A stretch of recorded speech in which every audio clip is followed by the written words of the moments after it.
Hello and welcome to the latest episode of the Customer Acquisition Show. I'm Tom Meredith, the VP of Marketing here at Tier 11.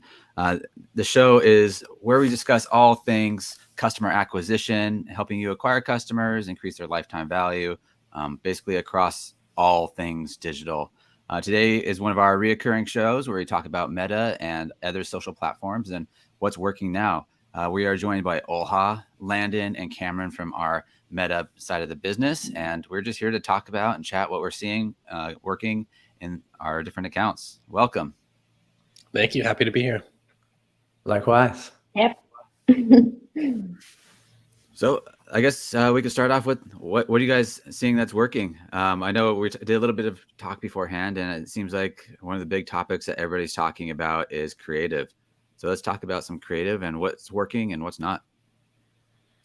Yeah, that sounds great. I think when I've kind of been looking like holistically at my accounts, it's been really interesting because through conversations, we just noticed over the last kind of couple quarters that broad targeting is working better and better and better. And if you don't need to add any targeting, the lever that you're going to pull to optimize things is creative. So it's really putting an emphasis on creative. And so that's something that I've really seen across all of our accounts, where just like bigger, broader targeting is getting more successful. So it's like, okay, we don't need to get into the nitty gritty of like pressing as many buttons in the targeting. And now we can just try to shift that focus into, okay, creative messaging, what's working on the images. That's really something that we've been noticing on my accounts. Yep, I agree. We also are seeing that lately creatives have the biggest impact on the performance, and we are testing more and more different solutions, different options that could help us to improve our performance even more. Yep. So if you're curious, I could start with sharing one of my latest findings. So we have a lot of lead gen accounts, and what we noticed lately, specifically for lead gen accounts, because we tested this for this kind of businesses, that creatives that we first ran on TikTok. It could be organically or view paid ads, and they got great performance on TikTok. Then we reuse them for Meta advertising, and they just crush it. Basically, usually when you use Meta ads for TikTok, usually it's like not working in that direction, and you don't see a great performance. But in this case, it worked perfectly, and that's why we're testing this attitude for multiple accounts now. So that's really interesting finding. So Landon, Cameron, have you tried this? So you're saying, I've had the same where TikTok ads work on Meta, but you're saying now that it's now working the other way around. Now you can also take Reels, for example, and put them on TikTok. No, exactly. That's not working. TikTok ads are working on Meta. I thought you'd found something new, because I think that's been the same for me. If you take something from TikTok, yes, it works. If you put it onto Meta most of the time, but if you take anything from Meta and you try and then transfer that to TikTok, something that you've proven the strategy first on Meta's platforms, it doesn't seem to work ever. I don't know why, but it's just one of those things. Yeah, I've been noticing the same, like also trying to like leverage the algorithm as much as you possibly can. So one thing you said, Olha, was seeing what's been working. So something that we do across our accounts is we actually will go through like each month the organic content for each client that has been performing really well across their accounts, and just trying to use those engagement signals of the type of content that maybe posts or creatives that could just be completely turned into an ad, or trying to just glean insights on the messaging and the positioning and the certain elements of those creatives and posts that's working, and then just trying to pull that into the advertising strategy and just leverage, okay, if it's working really well organically, the algorithm is just serving it up to more people because of high levels of engagement. those are likely going to be things that work really well from an ad side as well. Yeah, which also feeds back into, if you're going broad, if something's proven on the algorithm organically, which is broad, you then know, okay, this is something that works, gets a high reach, and then obviously it's going to be well transferred onto an actual ad as well to generate reach, to satisfy Meta, because they obviously like it organically, so they pushed it to a lot of people. So the AI is going to like it if you put it into an ad as well. So yeah, it's definitely a good way, I feel, of gauging something's going to be successful. What did you find, Lan? Did you find a lot of that stuff is successful as an ad if you repurpose it appropriately? It depends, because every client is a little bit different, because we're not controlling their organic social media strategy. So there's always going to be things that might take off, but it's, might be like a stitch or a duet or something like that on TikTok that you might not be able to directly just kind of like take because it went viral organically, but you can't really translate that into an ad.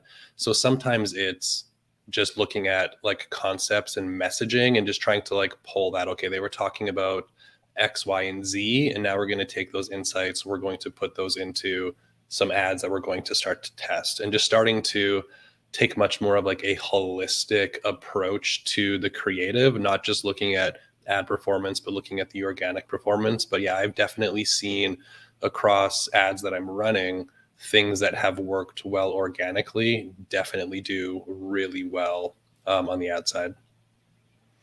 Yeah, we're doing the same thing. Okay. Sorry, Tom, for the interruption. We're doing the same thing. We evaluate organic part of our customers' social on, constantly basics, and then we're using the best posts that they shared or that they posted, or even some videos, and then we use them for ads. And usually they tend to perform really great.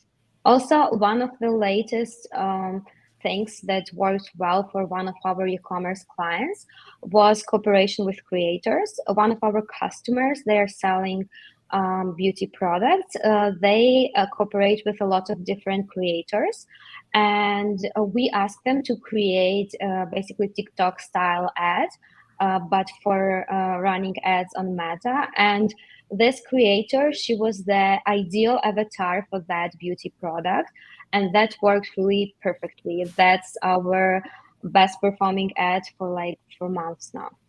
So that's also one thing that we found that was working. And do you provide the creators the scripts on those accounts? Usually just general recommendations, but if customer needs, then we could work on that. It really depends on the customer, on the creator, on their experience. Some customers, they have very strong vision of their brand, so they already know what they want to have, how they'd like to see it. Also, some customers have strong creative team in-house, so that's different. That's where I am the customer. Yeah. No, because I know tier 11, we obviously give the UGC creators, I don't know if you give them a full script, but I've seen that you give them like an outline of what they should be talking about and like a really in-depth presentation. But I've used creators for my own stuff as well, and it definitely varies. If you don't give them any script and you just give them, here's some USPs of my product, here's some problems people have, you might get some creators that make lovely videos that are very catchy, but they're just not persuading people to make a purchase. That level of like having to sell online, they don't have in the content they create. I think UGC's grown so quickly and so many creators have popped up because you see it, you get good reach and things with the stuff they create. But the question is, does it actually convert to a sale at the end of the day or a lead, whatever your objective is? Because I see it on Twitter as well. Lots of people, these TikTok focused people who run TikTok agencies or whatever, they're always talking about views. And I always just see it and think, but what business owner really cares about views? Surely they care about, if you're a TikTok agency, what's the conversions you're generating from these views? What's the view to conversion rate? What is, what's the revenue? Is it going up? Views doesn't really mean very much unless you're just trying to get brand awareness. Yeah, that's the big thing. That's the big difference of going from being like general to performance marketing and direct response marketing at the end of the day, but also having a holistic view, because that might be getting them followers and getting them increased reach, but it may not be generating them sales, which may not be a bad thing as long as they have like a back end way of converting those followers into email subscribers and selling on the back end. But when it comes to the ad strategy, it's like, make sure you're getting sales, and those things typically are going to happen naturally as a byproduct. If you have good ads, people are going to start following you. Yeah, and it's really important, like when we're working with creators, whether it's like UGC or otherwise, like you're always trying to build authority, and that's what you're taking a shortcut with a creator, right?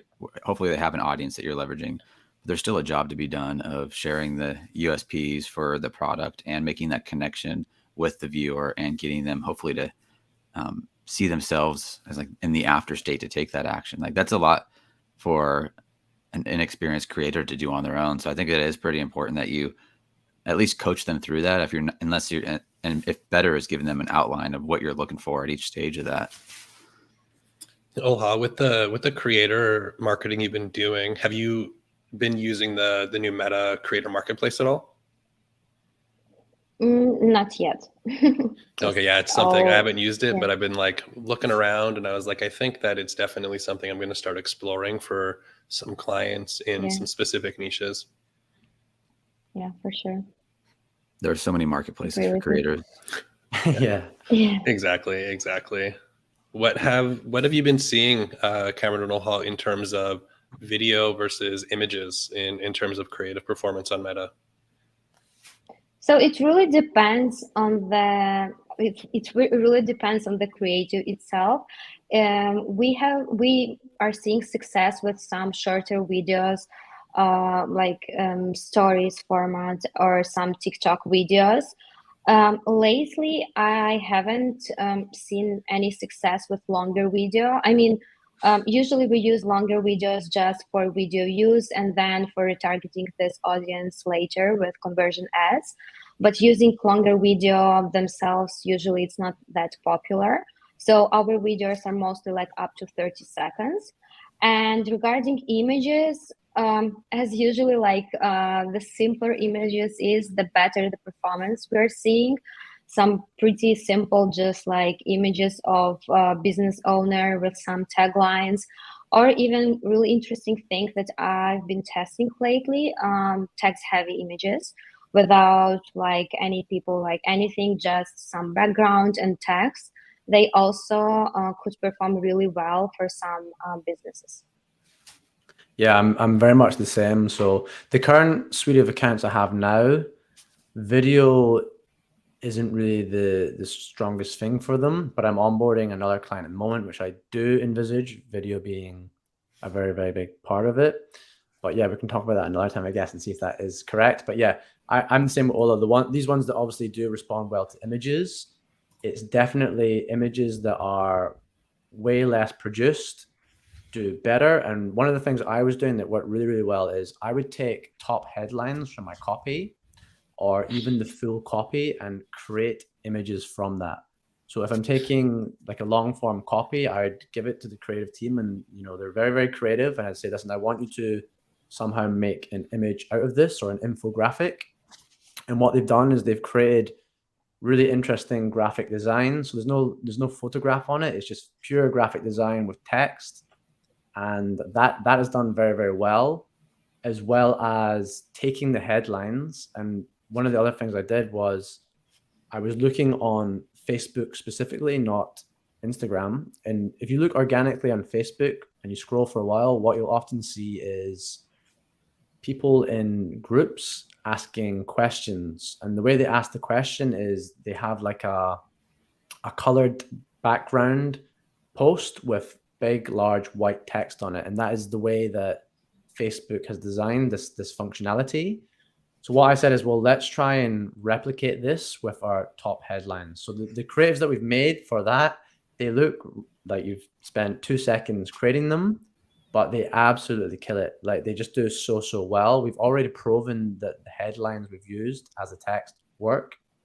And then I think just because it is so native, the platform likes it, but also people think It is just one of their friends or someone they're associated with in a group asking. So they read it, they get curious, and then they go on and read your long form copy or go and visit your website. So that's been a really, really good thing. And also that same process, looking organically, the way if someone posts a series of photographs or uploads a series onto Facebook, what it does is it actually displays them as a collage, as a square. So you'll see it as a square in the feed, but it'll be a collage of different photographs. And then when you click on it, it'll expand out into an array of all the individual photographs.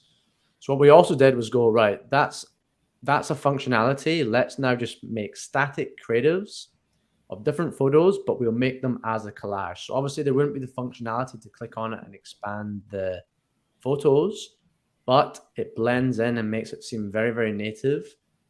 Facebook likes it and people seem to respond to it. So those are two things I think that have worked well for us by basically trying to replicate what happens organically on the platforms. So just to for me to recite that. So one is to basically try to mimic what you see in the social feed when people are asking questions, and it's like on that color gradient background, and it's just like super clear. And then the other is collage of different parts of the customer journey. Just different photographs. So let's say you were selling, I don't know, some item of clothing. You could have one large photograph as part of a five photo collage grid. One large one that will capture people looking at it. Maybe it's some, I don't know, emotional hook where the person's wearing this item of clothing at some, I don't know, fancy event that captures your attention. Then you'd have another photograph where you might just show the item of clothing by itself, maybe another one in another situation, or like different views, whatever. Even if you took like the product photographs you have on the product listing photos you have on your website and just made that into a square collage and tried that, it could be something that would work. Yeah, I love your mindset around creating winning creatives. I think, the people that I look to when it comes to like social media is people like Gary Vaynerchuk, people that are investing a ton of money into figuring out what's working. And really, whatever is working organically on the platform is going to work from an advertising strategy. So just those little things of like what looks native to the platform, and then just layering in like the direct response stuff, like, okay, this is a winning headline, this type of creative works on platform, let's layer in a winning headline into organic looking content. So yeah, I love that. And then just going with like the collages, this is a native feature in the platform. People are used to engaging with it. It is such a good strategy, just like we were saying with Olha, like taking what's working, getting high engagement on platform. I think that as media buyers, we need to really start to change our mentality from just clicking buttons in the back of Facebook to being more of like an observer of what the market is doing. What is the buying behavior? What's the consumer behavior doing? Because that's how we're creating wins inside of the advertising platform.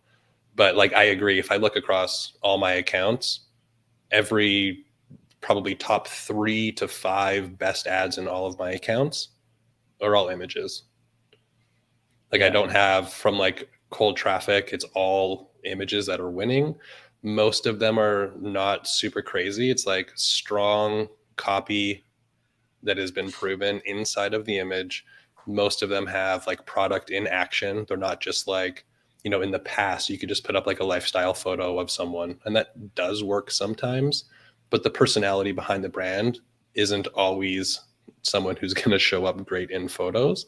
So like product in action, where that could be like, a mock-up of like an ebook, or, the pictures of the screen, if it's like a lead gen and it's a challenge, or if it's e-commerce showing the product. And also what you said, Cameron, about the collages, that's funny because some of the top performing ads we have and that I've had on accounts in the past have been like collage based photos. Yeah. That was the same for us. That was like a chicken and the egg. We found that they worked first. And then when I was scrolling through doing this other process, I realized, that's probably why the collages are working. This is how they're displayed organically. But I think the other thing about videos is even if they're maybe not like we're the same. Obviously, images are working the best, but a video might not be performing as well.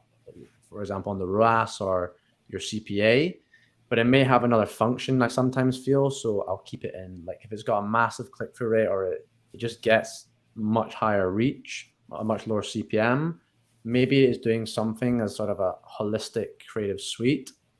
And I think that's like another complicated thing you have to take into account. We're obviously direct response trying to get the best cost per action, but maybe the sale is not, maybe we need other parts of the funnel working as well.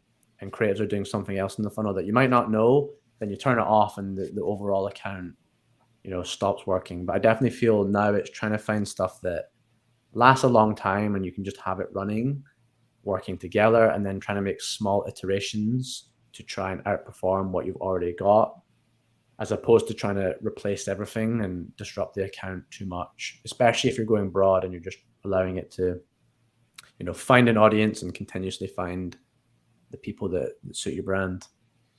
I was talking to our old copy chief, Zach Romero, the other day about something similar here. And he was talking about how a lot of traditional copywriters try to enter the prospect's conversation that's going on in their head. He's like, but what most people need to be doing on these platforms is really entering the programmer or the algorithm's head. Like, how are they finding stuff to serve up to people? And it really gets back to what you were hitting on about the algorithm is really good at knowing what works for organic. So the more that you can mimic organic, the more it knows how to serve up your creative. If you start to get too clever or outside of what it knows, it doesn't really know how to serve that to the right people because it just doesn't have the same amount of data that's behind it with the organic side. So I think what you guys are hitting on, like the more organic you can make something, the more likely it is to be served to the right person. Yeah, Yeah, absolutely. And it's also how you get engagement, which then organically increases the reach of the ad because people are tagging their friends in it, sharing it, So you guys have mentioned a couple different things here, video views, engagement, not the fun direct response stuff that we like to deal with, and starting to think a little bit longer term. How are you guys tackling like longer term customer acquisition journeys now that things are changing and you're going more broad to more people, maybe even across like different levels like awareness, consideration, conversion? Yeah, so this is something that I put a lot of time and energy thinking about, is like the customer journey, and always trying to think of people don't just like wake up, see an advertisement and make a purchase.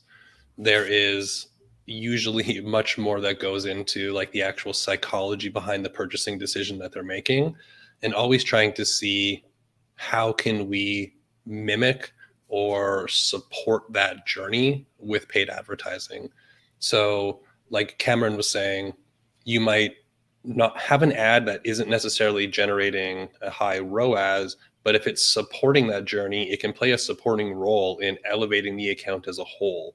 So if we start to think of not just looking at one ad or one campaign in isolation and start thinking of how is Facebook working, but not even just that, how is this channel working inside of the whole marketing strategy, which might be Facebook plus Google plus TikTok plus email marketing. The more that we can understand what's actually going into these decisions, the better we're going to be and the more effective we're going to be from what we're doing from an advertiser. So that's exactly what we do with Camp at Tier 11, is this kind of this full funnel, full journey approach to marketing.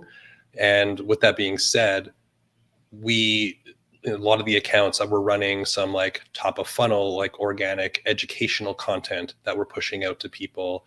We're doing some things that are videos. We might be supporting people in like a high ticket where people are booking calls.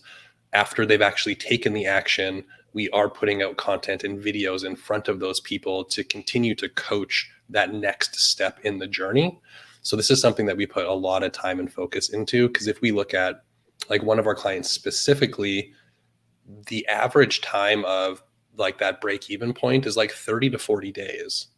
So if we're measuring an ad that we're testing on like a 7-day look back to see if it broke even for them, we're not going to be making the best guesses. We might actually turn something off, and then in 2 months, we might turn that ad back on because we actually saw that it actually did perform well once people had the time to go through that journey and start making purchases.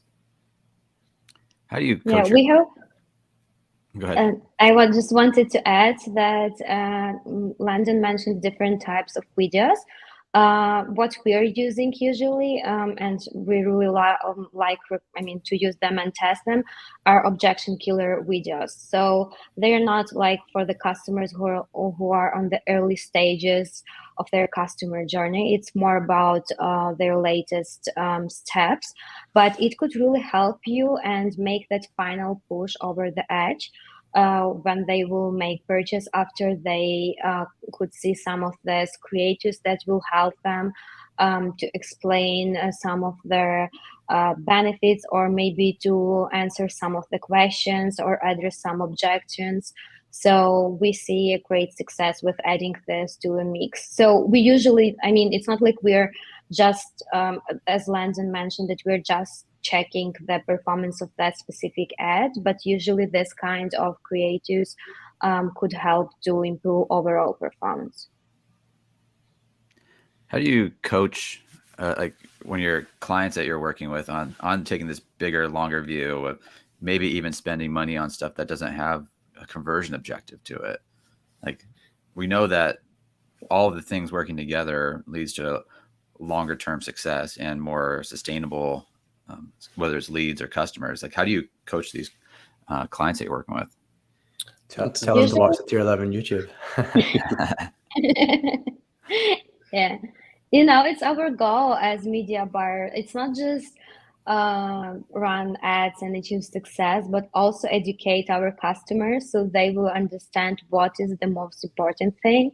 And as we always try to explain that just short time success is great, and if we could get some quick wins, it's awesome, but always you have to keep in mind the long-term success. And without investing in some brand awareness and consideration, advertising, or even posting different and using different messaging, you won't achieve long-term success. It's really like essential to keep talking and communicating with the customer through the whole journey. Yeah, it's really helpful when you have a client that understands marketing and direct response marketing. It makes it really easy because they're immediately bought in.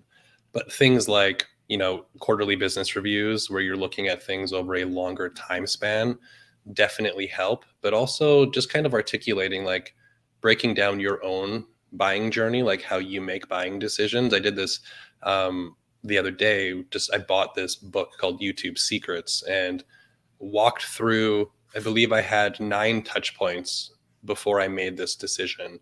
And it was like, I had seen this person get interviewed in an interview with Gary Vaynerchuk, and then I had seen his YouTube channel, and I watched 3 videos, and then I ended up seeing 2 ads, and he was holding this book, and a light bulb went off, and then I went and purchased the book, not even actually through the ad. I just went to Amazon and purchased it. So if we think of how we make our own buying decisions, it can start to change the way that we approach the ads that we're running, and creating more of this holistic vision, which is a big thing that we do at Tier 11. We don't just focus on that immediate return in the short term, much more broad focus.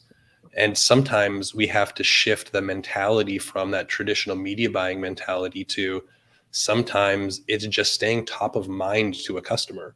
Like you can put video view ads as little as, reach ads for $1 a day just to get something in front of somebody, because it takes more than one touch point to make a purchase. I've seen reports up to, I believe, 20 touch points or 20 impressions of a brand to make a purchase. So if you were just only driving ads with the same message, the same call to action, selling the same product over and over and over and over again, it can get tired and you can burn people out. But if you start to now just have other things that are just being top of mind. It could be overcoming objections. It could be testimonials. It could be a different product. It could be coaching the next step in the action. It could be education about the owner. That plays such an important role in building trust, building that rapport with people. So I think it's like a big mentality shift, not only for educating customers, which is not always easy, but also for us as media buyers, shifting the way that we approach marketing. Yeah, I think what you said was really good as well there, Landon, and I think it ties back to what we were talking about with the camp framework. You know, you've taken 9 touch points to buy this book, but where were you actually in your customer journey? Well, you weren't right at the start because you already knew that you wanted to do something on YouTube, but there might be someone else who hasn't even considered YouTube, so they're way higher up that funnel, way higher up the customer journey. And by having an asset that brings them down to your 9 touch points, maybe they've had a 9 previously and maybe they're going to have 9 after. So yeah, I think it really comes back to looking at everything, the customer journey holistically, and just trying to be realistic about it. You know, like you say, referring to how you buy something, you know, I'm buying from a brand, but actually I'm already in that audience because 2 years previously I got into this network, and there's going to be people at the full spectrum of that journey looking at your brand. You might be doing something to bring them into what you're offering, and then they buy from someone else, but vice versa. Maybe someone else brings them in at that side of the funnel, and then they buy from you. So I think you have to be always having that in the back of your mind, that you're not just running an ad to get a sale today. It is, how am I going to bring someone into my industry, into my business as a customer holistically? Yeah, there's a marketer by the name of Dean Jackson, and he has a stat that it's, I believe, about 85% of people don't make a buying decision till after 3 months of being in your world. So it's like, with knowing that information, how would you change the way that you advertise? Yeah. Yep. I feel really bad for that performance marketer that taking the attribution because you brought it on Amazon. But yeah, I mean, I think camp is a really good way to look at this, like the different awareness levels and how it's so important to get different ads or social out there, because you don't know how long it takes for somebody to buy something, right? I know people who make decisions really quickly without much information, buying or otherwise, and I know people who take way too long overthinking a decision, have to be like reaffirmed. And I want each of those to be my customer, so I have to make sure that I'm feeding enough information out there. But I think that, like, what you mentioned, the quarterly business reviews is being pretty interesting. I know it's something that we've instituted maybe about 6 months ago or a little bit longer now. And I was just with the other leaders for Tier 11, and we're really trying to assess like what differentiates customers who have massive success with us and those that don't. And the QBR is one of those like really important factors, because if you think about it, the first part of the QBR is a look back the last 3 months.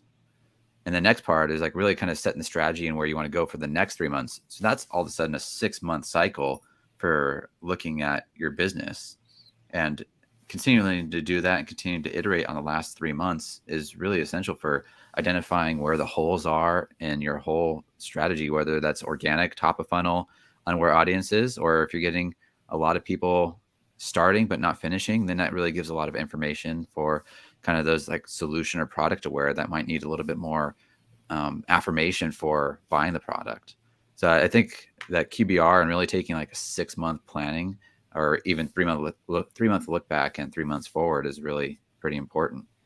Yeah, there's such a balance to be had with that in like those, like the awareness, consideration, and conversion stage. Is this kind of dance that we have to do as like a marketer, and like balancing short-term goals for the client, understanding the long-term impact of what we're doing. Because when recently I had the opportunity to work with a $100 million business, and I've worked with some very large organizations, and there's like key components as to why they have been able to amass so much success. And a lot of them are intangible. Like, you know, why are they able to generate leads for less than $1, or just put out a post and generate revenue? It's because they've built a brand, they've built an email list, they've built a reputation, And the advertising and the strategy that you put behind things can really support the creation of that when you have a long-term look. But using that and balancing it with like, okay, what did we make? We had to break even this month to pay the bills, or we got to get a 2x revenue to, cover our staff costs. So it's always this kind of song and dance of, you can't always do everything that would be perfect in an ideal situation, but you try and implement as much as you can to work toward that. Yeah. All right. Let me see. What other topics we hit on? We started to talk a little bit about going broad, and our favorite Charlie the Disruptor, and how he's been preaching that for so long. What are you seeing as far as like going broad, or even like using some of the more like dynamic creative options? Yeah, I mean, Usually, yeah, go on. I actually started going broad ages ago. I mean, it might just been the clients I had at the time, but when iOS 14 came into play, the clients I had in that period, broad was what worked best for them. So I was going broad then, and still doing some interest targeting, but it just never seemed to beat broad. And now I'm pretty much fully invested in broad targeting, because it does just, I think as well with Meta removing a lot of placements, not placements, a lot of audience groups in the targeting option of the ad sets. That kind of forced me previously as well to move to more broad, because things I had would be working, and then one day Meta just decides to remove it. And then what do? If your top campaign was based on some interest group that they've now just decided they don't want to use anymore, that campaign is just going to instantaneously die, and you're left with nothing. So I think going broad is a very, very wise strategy, because you can build up learnings within the campaigns where, with the machine learning platform, it's going to remember, it's going to train that broad audience to find your ideal customer every single time. So even though you are going broad, it's going to get smarter over time, which you wouldn't get with interest, because they're always changing. New people are coming into them, people are leaving them. That's why I think broad is just like such a fantastic placement, or fantastic targeting option. Can you get tactical and explain exactly what broad looks like within the platform? Yeah, so I think it just depends on your business, but when we talk about broad, we're talking about using no interest groups, no demographic groups, and just selecting the age, the gender, and the location of your target population. Obviously, if you do, for example, let's say your customer base is predominantly females and it's predominantly over 35, you don't necessarily have to select females only and people who are 35 and up. The algorithm is going to be smart enough to decide, well, these are the people responding to this ad.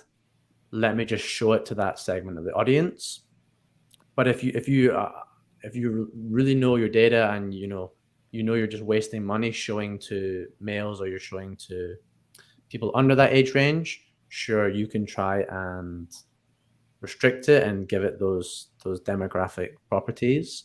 But I think it's better just to leave it open. I've seen in my experience that if you leave it open, a lot of the time you will do better. If you've been running with a certain age or male, female preference for a long time, and then you go and try something new and leave it fully open, that previous campaign is going to perform better.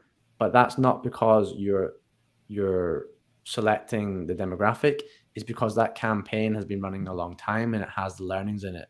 If you were to try something else and give it a fair share, like run it for a long time, I would bet after a sufficient period of time, it would start to cannibalize that original campaign and beat it. So I think really my preference is just selecting the location and leaving it 18 and up and male and female, no matter what you're selling. Have you been playing around with Advantage Plus shopping campaigns inside of Meta? No, not really. Yeah, so this is something. Have you been experimenting with that all? No, not yet. So but we use broad targeting for a lot of our customers. just because their businesses, I mean, we have a few lawyer firms, so naturally we just use broad targeting and just their geographic location. Also, we have a few other lead gen businesses that just makes sense to run broadly, and usually broad is outperforming interest-based audiences and lookalike audiences. So we see a huge success with this as well. But it would be interesting to test this thing that you suggest, Landon. We're just waiting for the right moment. Yeah, it's something we're starting to test in a couple of our accounts. We don't have enough data to be able to really determine its effectiveness yet, but Tom, like it is effectively just driving home the fact that even Meta is pushing people towards broad. Like I got an email the other day saying, broad targeting is getting, I believe it was 12% lower CPA for small businesses, but Advantage Plus Shopping effectively is that in its own campaign. So when you turn that on, it is effectively like a campaign with ads. It like removes all of the targeting options. It's like country, I think it's like gender, age. You don't even have the opportunity to input anything else. You can upload a customer list and determine a percentage of what will be shown to people inside of that customer list.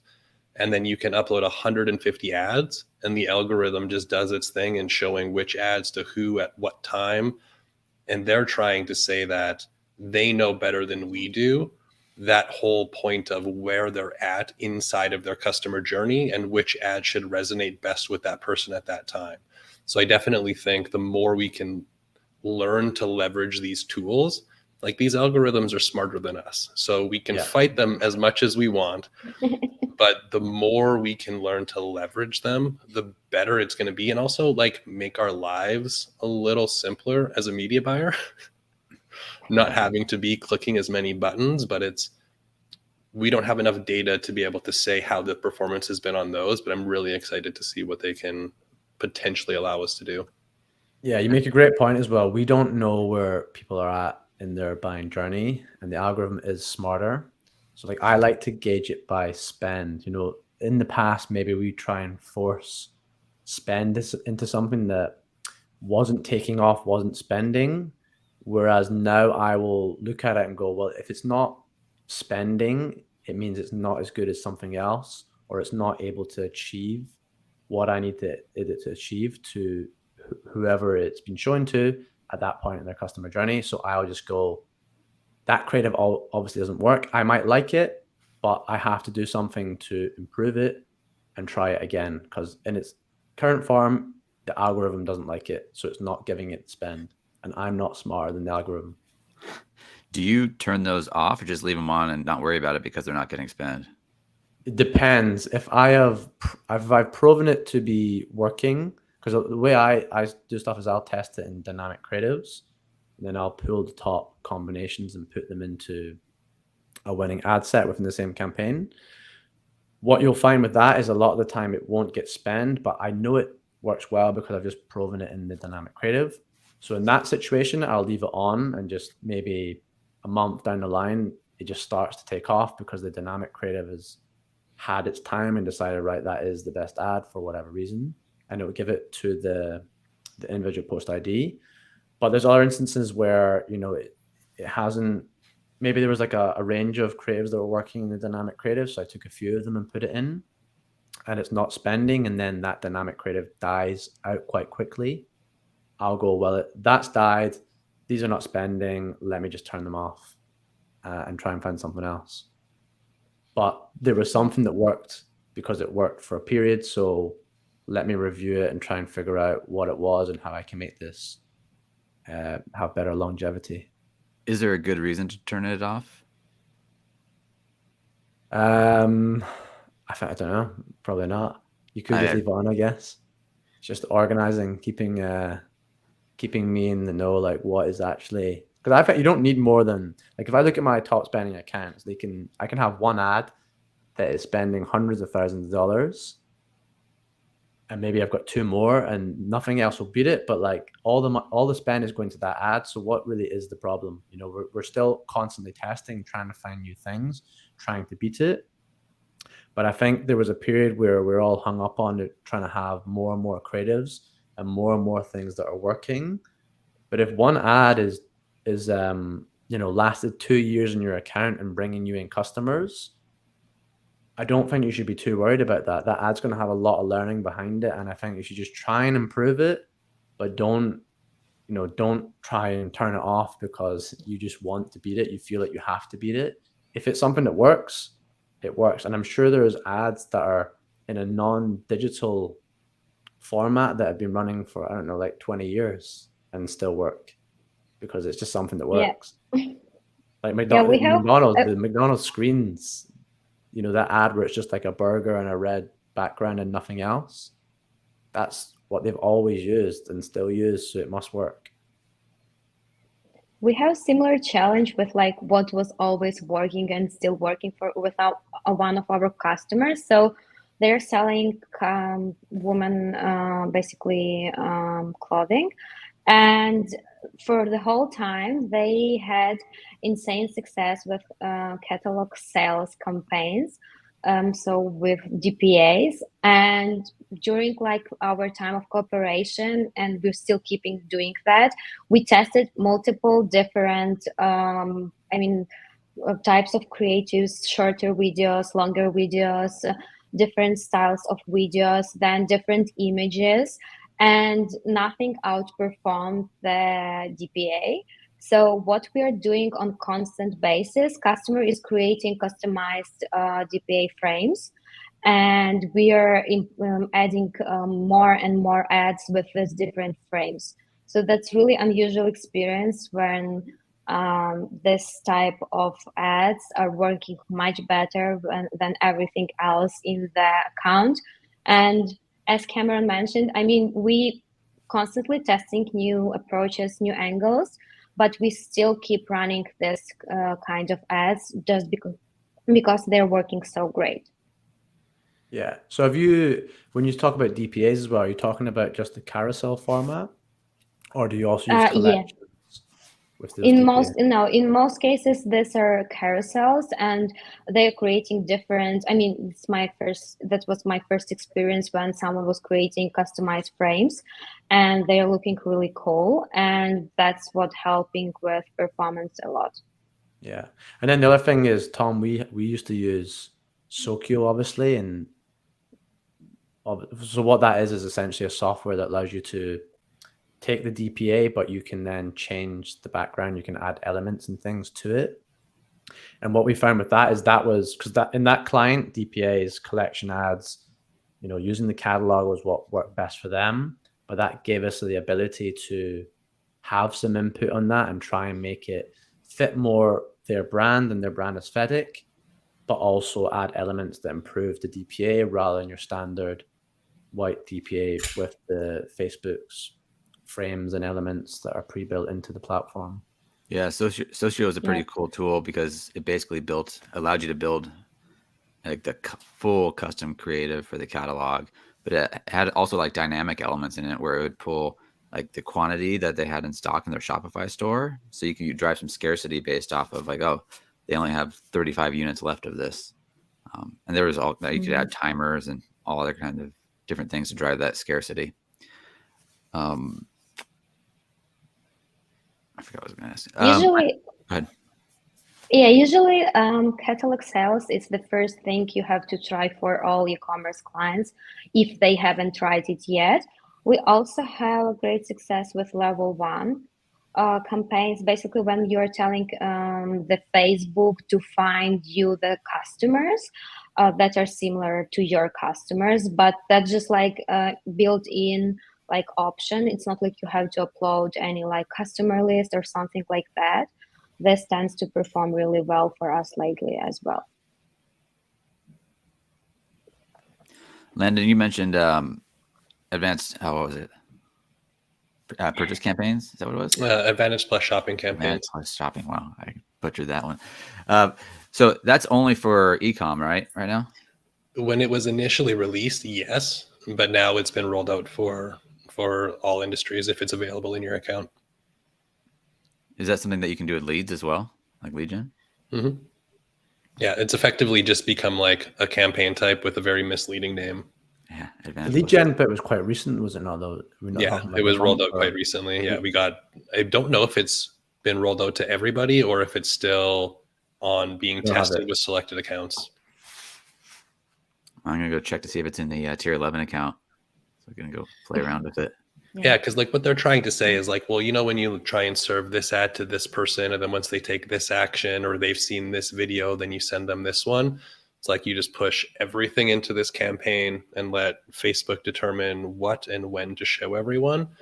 Now, obviously, it's a big ask, but I feel it's definitely worth testing. And they've talked about, I believe, they've seen the best success. I think it's around when people are putting around 20 to 30% of their spend into this type of campaign to kind of supplement their business as usual campaigns, is what our reps have told us. So we're in the process of slowly testing it. There's a couple limitations. You can't exclude anything. You can only select a country. So we have like one client where we need to exclude one state. So we can't roll it out and test it there. So it's still in the process of trying to figure out best fit for it. Then the other technical thing we talked about beforehand was multi-advertiser ads placement. What's that? So I guess this also ties into that. You know, it's forcing you to choose the default setup of Meta. But basically, multi-advertiser ads are a new placement which only runs on Instagram. And effectively, if someone is in a shown commercial intent, so they're in a buying mood, you can have these ads where you will be basically placed beside competitors or complementary products. So kind of like Google shopping ads. And if you ever see them, it'll be like, let's say the example Meta uses wedding dresses. So they'll have like an ad of a wedding dress or a wedding dress brand.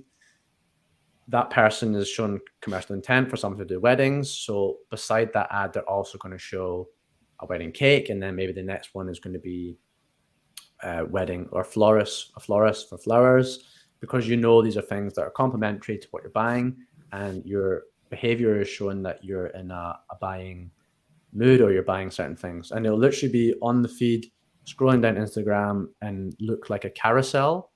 But rather than being a carousel of ads from one brand, it's a carousel of ads from different brands. And if you click on any one, it would take you to that specific brand's website.